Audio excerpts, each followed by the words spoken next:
अहमदाबादमध्ये एअर इंडियाचं Boeing 787 dream liner हे विमान आज कोसळलं।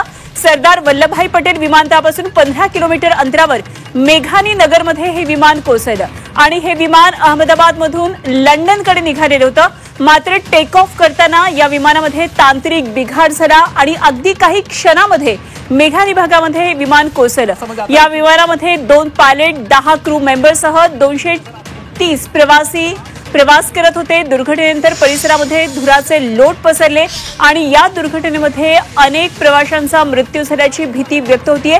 आतापर्यंत हा मृतांचा आकडा 30 इथपर्यंत कळतो आहे। मात्र मृतांची संख्या वाढण्याची सुद्धा भीती व्यक्त होतीये। अग्निशमन दल आणि इतर बचाव पथकं सध्या घटनास्थळी दाखल झाले। शर्थीचे प्रयत्न सध्या बचाव कार्यासाठी सुरू आहेत। या मदत कार्याला वेगवेगळी पथकं सध्या पोहोचलेली आहेत। यामध्ये सीआयएसएफ तसंच बीएसएफ असे अनेक ठिकाणची पथकं पोहोचलेली आहेत। सिव्हिल पथक सुद्धा या ठिकाणी आहे। अग्निशमन दलाचे कर्मचारी या ठिकाणी आहेत। त्याचप्रमाणे रुग्णालय प्रशासन ठिकठिकाणचं या ठिकाणी पोहोचलेलं आहे आणि ही सगळी मदत कार्य सुरू आहे। किती मोठ्या प्रमाणात ही दुर्घटना झाली याची ही 2 दृश्य आपल्याला पाहायला मिळतात। एका बाजूला ही विमान दुर्घटना नेमकी कशी झाली, कशा पद्धतीने विमान कोसळलं ही दृश्य चित्रित झालेली आहेत।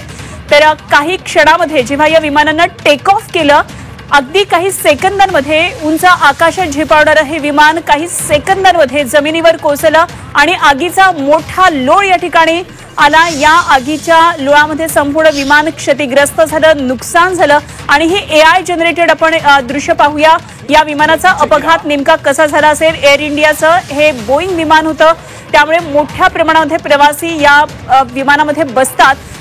हे विमान शेपटीच्या भागाकडून खाली जमिनीलगत घासलं आणि तिथेच पूर्णपणे फ्युअल भरलेल्या ह्या टाक्या ज्या आहेत विमानाच्या पेट्रोलच्या या ठिकाणी त्या क्षतिग्रस्त झाल्या। मोठा आगीचा लोळ या ठिकाणी उमळला आणि याच संपूर्ण आगीमध्ये अशा प्रकारे हे विमान नुकसानग्रस्त झालं आणि या दुर्घटनेतली ही काही आपण दृश्य पाहतोय। ही दृश्य तुम्हाला विचलित करू शकतात। काही या ठिकाणी मृतदेह बाहेर काढण्याचं काम सुरू आहे आणि हीच ती इमारत आहे, बिल्डिंग आहे ज्या ठिकाणी हे विमान कोसळलेलं होतं। संपूर्णपणे या भागामध्ये हा संपूर्ण परिसर उद्ध्वस्त झाल्याची ही दृश्य पाहायला मिळतात। धुराचे प्रचंड लोट, अजूनही या ठिकाणी धूर आहे, पाण्याचे फवारे मारले जात आहेत आणि हा धूर इथे उसळलेली सगळी जी धूळ आहे ती खाली बसण्यासाठी हे प्रयत्न केले जातात। तर विमानाचा मोठा स्फोट झाला, आगीचे लोळ आले आणि त्यामुळे संपूर्ण विमान जळून खाक झालं। त्यामध्ये काही या ठिकाणी मृतदेह सुद्धा बाहेर काढण्याचं काम सुरू आहे। तर जखमी सुद्धा अनेक जण यामध्ये झालेले आहेत, त्याची दृश्य आपल्याला पाहायला मिळतात। जिसमें प्रिलिमिनरी हमें पता चला कि 223 जितने पैसेंजर थे। यहाँ पे जिस बिल्डिंग के ऊपर गिरी है वो डॉक्टर्स का हॉस्टल है। इंसिडेंट बनने के विदिन 2-3 मिनट्स में पुलिस, बाकी सभी बॉडियां, सिविल एडमिनिस्ट्रेशन, कॉर्पोरेशन वगैरह सभी लोग आ गए थे। फायर फाइटर वगैरह स्थल पे हाजिर है। लोगों को बचाने की और रेस्क्यू करने की कार्रवाई जारी है। ऑलमोस्ट 70 से 80% एरिया हमने क्लीन कर लिया, बाकी आने समय में हम लोग क्लियर कर लेंगे।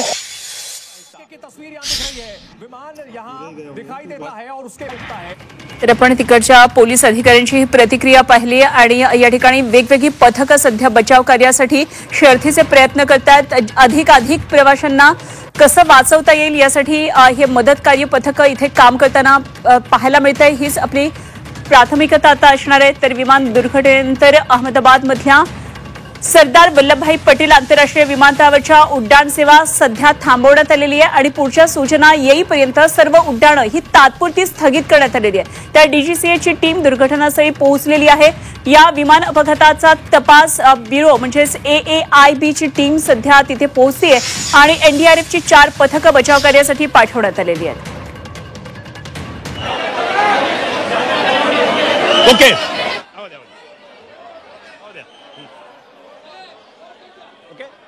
तर आमचे अहमदाबादमध्ये प्रतिनिधी सध्या आहेत आणि तिकडनं आपण आणखी माहिती घेण्याचा प्रयत्न करणार आहोत। काय नेमकी ताजी घडामोड त्या ठिकाणी सध्या सुरू आहे, काय नेमके या बचाव कार्यासंदर्भातले अपडेट्स आहेत ते काही वेळामध्ये आपल्यापर्यंत पोहोचतील। मात्र वेगवेगळी पथकं बचाव कार्यासाठी सध्या या ठिकाणी जैसे ही एयरपोर्ट से बाहर निकलता है वो क्रैश हो जाता है। उसके बाद तुरंत फायर ब्रिगेड और जो इमरजेंसी सेवा है वहां पे पहुंचती है। आप ये दृश्य देख सकते हैं सिविल अस्पताल के कि जहां पे जो भी वो कोई इजाग्रस्त थे, जो घायल थे, उन लोगों को यहाँ पे लाया गया है। तकरीबन 40 से ज्यादा घायलों की इलाज अभी इस अस्पताल में चल रहा है। 40 या 50 से ज्यादा ऐसी डेड बॉडी है जो यहाँ पे आ चुके हैं, जिनको मोर्चरी हाउस भेजा गया है। आप दृश्य देख सकते हैं कि पुलिस यहाँ पे खड़ी है और जो स्थिति है वो कंट्रोल में करने का प्रयास कर रही है। डॉक्टरों की सारी टीम यहाँ पे लगी हुई है, जिन्होंने एप्रन पहने हैं। जैसे भी कोई बंदा यहाँ पे आता है तो उसको तुरंत रिसीव कर लिया जाता है और सीधा उसको इलाज के लिए प्रेफर कर दिया जाता है। ये दृश्य देख सकते हैं कि आरोग्य के सारे कर्मचारी और पुलिस की सारी टीम यहाँ पे मौजूद है। यहाँ तक कि गुजरात के जो हेल्थ मिनिस्टर ऋषिकेश पटेल है वो सिविल अस्पताल पहुंच चुके हैं और जो पूरी स्थिति है उस पर नजर बनाए रखे हुए हैं कि कैसे जो लोग यहाँ पे आते हैं उनका इलाज करवाया जाए। गुजरात के मुख्यमंत्री जो सूरत के दौरे पे थे उन्होंने तुरंत अपना दौरा कट कर दिया और वो अहमदाबाद आने के लिए रवाना हो चुके हैं। माहिती ये भी मिल रही है कि गृह मंत्री अमित शाह जो दिल्ली से उन्होंने राज्य के मुख्यमंत्री के साथ बात की थी और वो भी शायद अहमदाबाद आने के लिए रवाना हुए, ऐसी इंफॉर्मेशन मिल रही है। हर 1 मिनट में 3 या उससे ज्यादा एम्बुलेंस यहाँ पे आती है। यदि कोई बंदा इसमें जीवित है तो उसको इलाज के लिए अस्पताल में भर्ती करवाया जाता है। यदि कोई बंदा जीवित नहीं है तो उसको सीधा मोर्चरी हाउस भेजा जाता है। ये दृश्य आप देख सकते हैं कि सिविल अस्पताल में इतनी बड़ी मात्रा में भीड़ लगी हुई है। जो भी किसी को मालूम पड़ा कि उसका कोई रिलेटिव इस प्लेन में था जो लंदन जा रहा था तो वो तुरंत यहाँ पे पहुंच जाता है वो देखने के लिए कि क्या उसका रिलेटिव यहाँ पे है या नहीं। सबसे महत्वपूर्ण बात ये सामने आ रही है कि जब प्लेन टेक ऑफ हुआ और उसके बाद जहाँ पे क्रैश हुआ वो जो बिल्डिंग था वो रेसिडेंट डॉक्टर का बिल्डिंग था। उस रेसिडेंट डॉक्टर की बिल्डिंग पे ये प्लेन क्रैश हुआ तो कुछ रेसिडेंट डॉक्टर भी इसमें घायल होने की आशंका जताई जा रही है। जो लोकल नगर सेवक यहाँ पे थे उन्होंने कुछ रेसिडेंट डॉक्टर को यहाँ पे लाया था और सारवार के लिए रखा था, लेकिन अभी आंकड़ा कितना होगा वो कहना मुश्किल है क्योंकि बहुत सारी जो एजेंसी है उसमें लगी हुई है और ये बहुत बड़ी वारदात है। प्लेन क्रैश होना कोई छोटी वारदात नहीं माना जाता। तो जो प्लेन क्रैश हुआ है उसमें अब तक कितने लोग इजाग्रस्त है, कितने लोग घायल है, जिनका इलाज चल रहा है, लेकिन एग्जैक्ट आंकड़ा बताना भी मुश्किल है। पुलिस और प्रशासन की पूरी टीम जो है वो यहाँ पे मौजूद है और सारे के सारे लोग पुराने नेता जो है वहाँ पे आए हैं। आमचे गुजरातमधले रिपोर्टर आपल्याला या घटनेसंदर्भातली आणखी सविस्तर माहिती देत होते। सध्या गुजरातमधल्या अहमदाबाद इथे सिव्हिल हॉस्पिटलमध्ये मोठ्या प्रमाणात क्षतिग्रस्त विमानातल्या प्रवाशांना आणलं जात आहे आणि या ठिकाणी मोठे उपचार त्यांच्यावर सध्या होत आहेत। अनेक जण जखमी आहेत, जवळपास 50 ते 60 जण जखमी आहेत, त्यांच्यावर उपचार सुरू आहेत। तर आतापर्यंत या रिपोर्टरने दिलेल्या माहितीनुसार 30 ते 40 जणांचा मृत्यू झाला असल्याचं कळतंय। अर्थात याबाबत अजून कन्फर्मेशन पुढे येईलच। मात्र यात आणखी एक महत्त्वाची माहिती अशी कळली की ज्या इमारतीवर हे विमान कोसळलेलं होतं या विमानामध्ये तिथले रेसिडेन्शियल डॉक्टर राहत होते, त्यामुळे त्यातले काही डॉक्टर सुद्धा या दुर्घटनेमध्ये जखमी झाले असावेत अशी एक माहिती कळतीये। तिथले जे स्थानिक नगरसेवक आहेत त्यांनी या संदर्भातली माहिती दिल्याचं आमच्या या प्रतिनिधींनी सांगितलं। तर हे एअर इंडियाचं विमान कशा पद्धतीने कोसळलं, परिसरात धुराचे लोट कसे होते आणि अपघातग्रस्तांच्या मदतीसाठी कशी धावाधाव सगळी सुरू झाली, या सर्व 4 दृश्यांमधून आपल्याला पाहायला मिळते।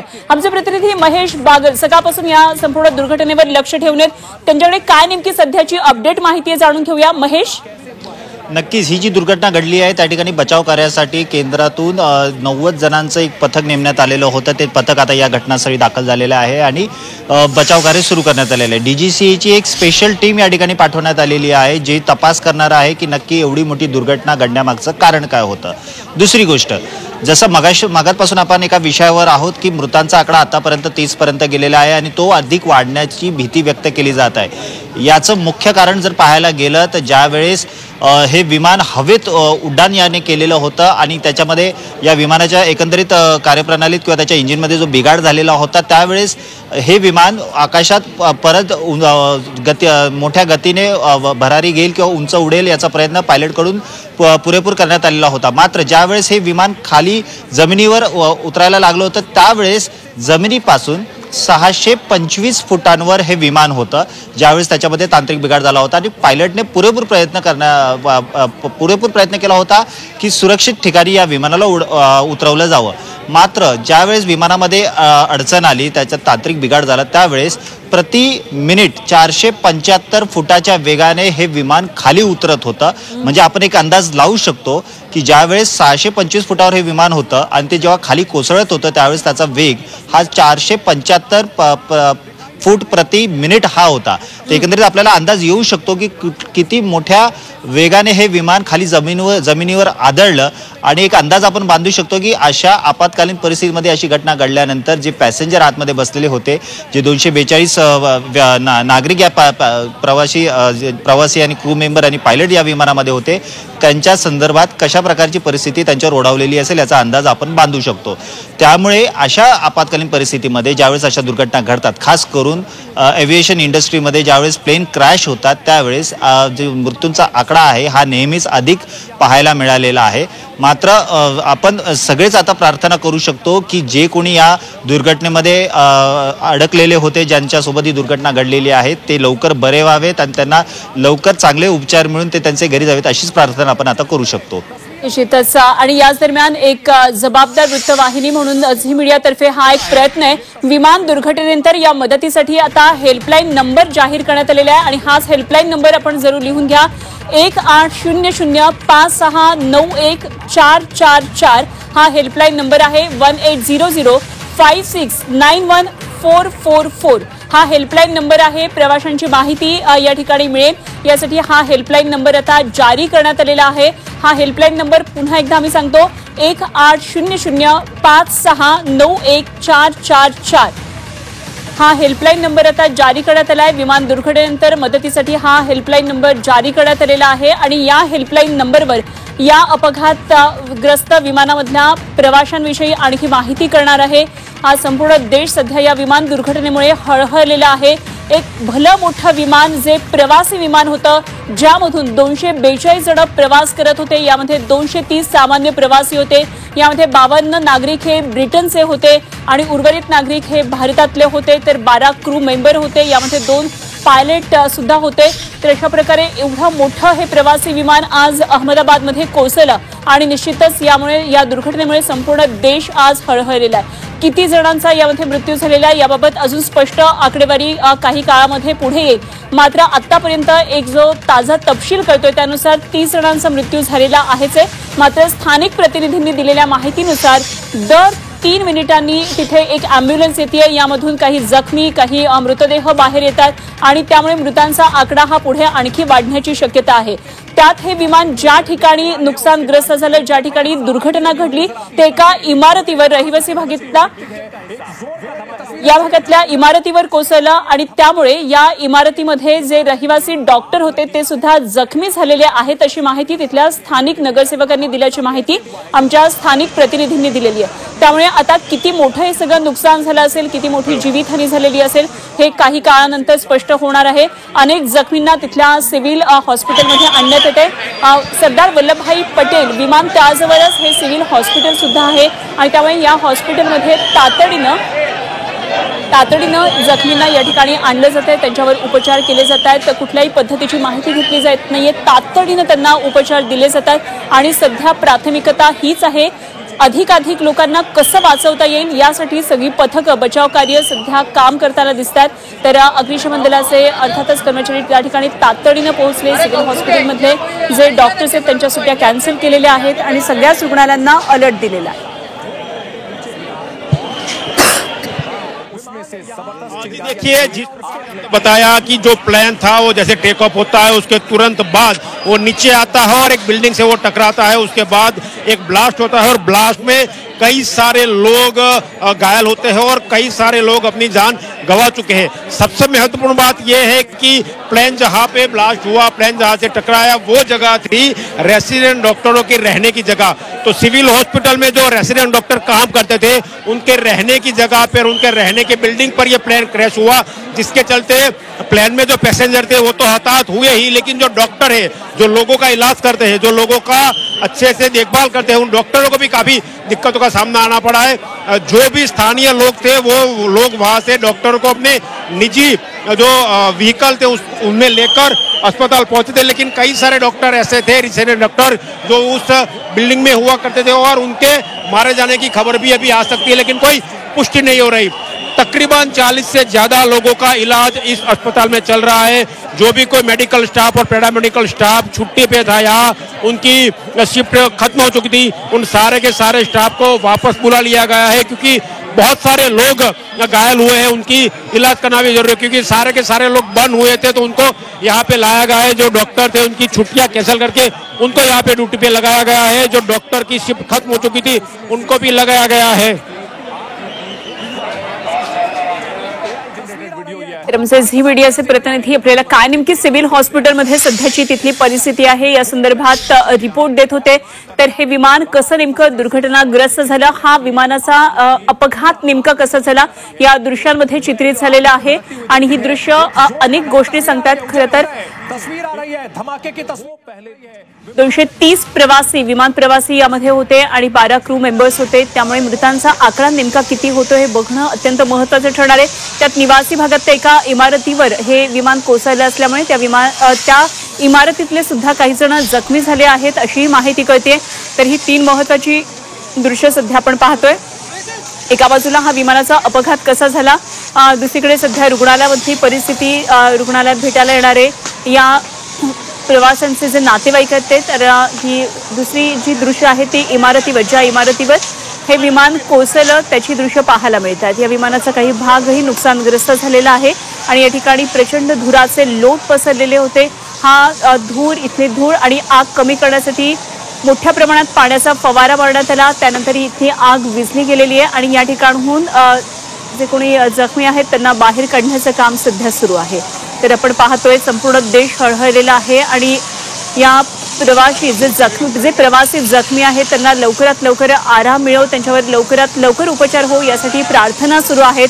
तर या दुर्घटनाग्रस्त विमानामधून जास्तीत जास्त प्रवाशांना कसं वाचवता येईल यासाठी शर्थीचे प्रयत्न विविध पथकांचे सध्या सुरू आहेत। यामध्ये CISF त्याचप्रमाणे BSF तिथले सिव्हिल पोलीस जे आहेत पोहोचलेले आहेत, त्यांच्या बचाव कार्यासाठी वेगवेगळी पथकं पोहोचलेली आहेत। तसंच विविध रुग्णालयातला जो स्टाफ आहे तो सुद्धा सध्या सिव्हिल रुग्णालयामध्ये आलेला आहे आणि वेगवेगळ्या खाजगी हॉस्पिटल्समध्ये सुद्धा विमानातल्या या दुर्घटनाग्रस्त विमानातल्या प्रवाशांवर आता उपचार सुरू केलेले आहेत। 3 दृश्य